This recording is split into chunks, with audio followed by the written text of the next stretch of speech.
You're welcome back to Channel Sport this morning. Time to talk about the CAF Champions League first round clash between Plateau United of Nigeria and Etoile du Sahel of Tunisia.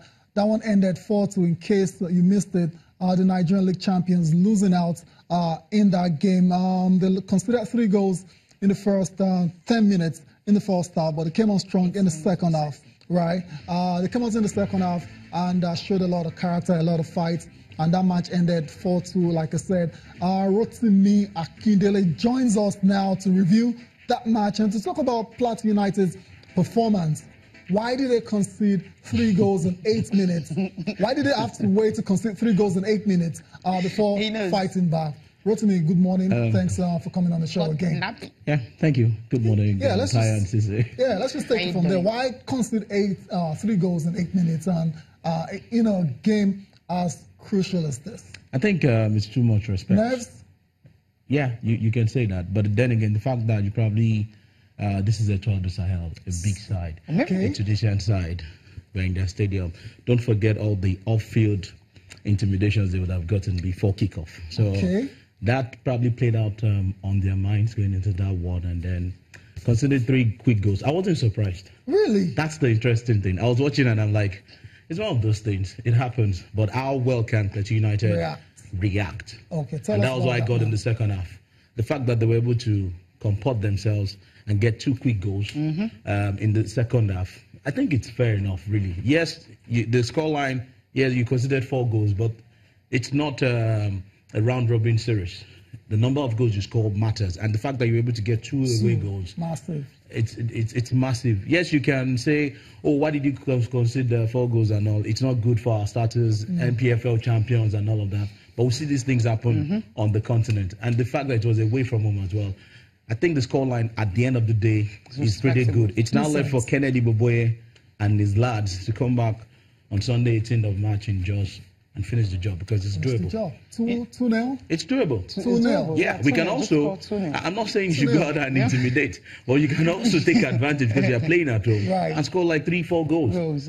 Just ensure that they don't score as much as the goals you scored in Sus, and you're fine. You're through to the I think so. One thing what really happened to them, they haven't settled. You know, when a game is starting, 3 minutes you're 1 down, and then before you know it, it just kept coming. That was why I said they didn't settle at all. If you visited any what's it called? Northern African side, a club side, you don't. That's how they approach it. An ordinary football fan, you can't go to North Africa to say you want to watch football if you're maybe timid or scared.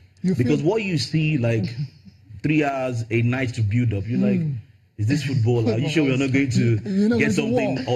So, I mean, if you have players that are yet to travel on the continent or that are not used to such intimidations, it will play on their minds. I think that affected them a bit. So, I think they should be learning their lessons now. When it comes to Jos, I hope all the fans will also go there. And you know how songs now just intimidate them. That's also some of the fans said on Twitter that if they reduce the gate fees, then they will see a massive turnout like what we saw in Sus. How much is the gate? How much do club sides charge for? Between 500 and someone said, I mean, Austin Oko was saying, let's turn out in mass and support Plateau United. And someone said the gate fees are too high. And another person said if you put it at 200, if you peg it at 200 naira, you see a lot of fans coming. So I'm thinking the Plateau State FA, the government should peg it at 200 or even buy the entire tickets and make people turn on. Because I think on the field of play, guys, they need to make money. This is an opportunity for them to make money. They need to make money. If you love a club, you support your club, you just want to go all out. We're talking about a state here. I mean, Plateau United, Plateau State is actually a big state. Jos is a big city, a big town. So I think they can get enough crowd that can pay between 1,000 and 500. If it happens on the weekend, I think we should be able to have enough. But CAF now, usually games are Tuesday, Wednesday. Yeah, you get to play some on the weekend as well. Yeah, weekend or weekdays, it doesn't really matter. The fans have to all turn out. I mean, they need to feel the pressure. That's the point. That's the point. I mean, the Etoile team, they need to feel the pressure from the stands. They need to know that they're on hostile territory, right? And you know the fun, interesting thing. Nigerians are not hostile. But Nigerians are hey, hostile in quotes. I mean, they need to feel the pressure. That's what I'm saying. Yeah, maybe if you see with a chance, mass turnout and all that. I don't think those guys are. Although they come here with a template. The North African sides, even their national team, they come in, they don't talk. They know. That's when they pretend as if they don't even understand English. Yes, right. They just speak French and speak their language. Even MCL in Lagos, they're playing today. They've not spoken to any journalists since they arrived. It's part of closed door training session and all.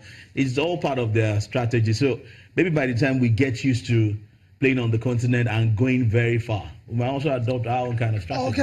Okay. That's it for Plateau United. They have a fighting chance of definitely making it to the group stage of the CAF Champions League. Just a 2-0 victory will suffice in the second leg. Let's talk about the other representative now. That's MFM FC.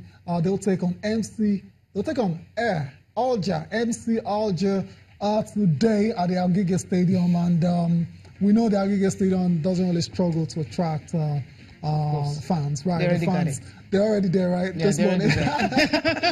They're already the ones that leave around. If you watch the Champions Shield, I mean, a women's game on Sunday, you know what I'm talking about. So the fans, I think they love that stadium. It's another opportunity. That's why they call it the soccer temple. It's another opportunity for Lagosians to see Champions League game in action. And MC Alger, another, you'd say, very good side. Another Northern African club side. Seasoned campaigners on the continent, and MFM first time out. And like I said yesterday, I told Cecilia, Plateau United against Eden Sports, against the Cameroonian club side, the jump in quality from the Cameroonian club side, no disrespect to them compared to Etoile du Sahel, is massive. Same thing applies here. That is it.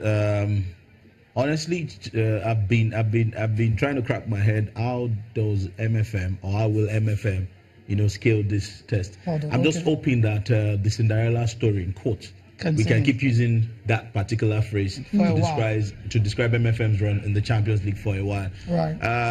Even if MFM is going to win today, win healthily. What do I mean by winning healthy? Win like maybe 3-4 goals, 4 goals to nil against an MCL. I mean, let it. Anything less, anything less. That's the truth. Because anything less, I agree with you. Anything less than 3-4 goals in aggregate to this evening. You go to Algeria. The last time they played at home in Algeria, they scored 9 against a good side. A good side, yes. So we know MFM is also good, but then again, as I said, it's a North African side. I mean, you can get away with it if you are playing in maybe South Africa or some other part of West Africa or even East Africa.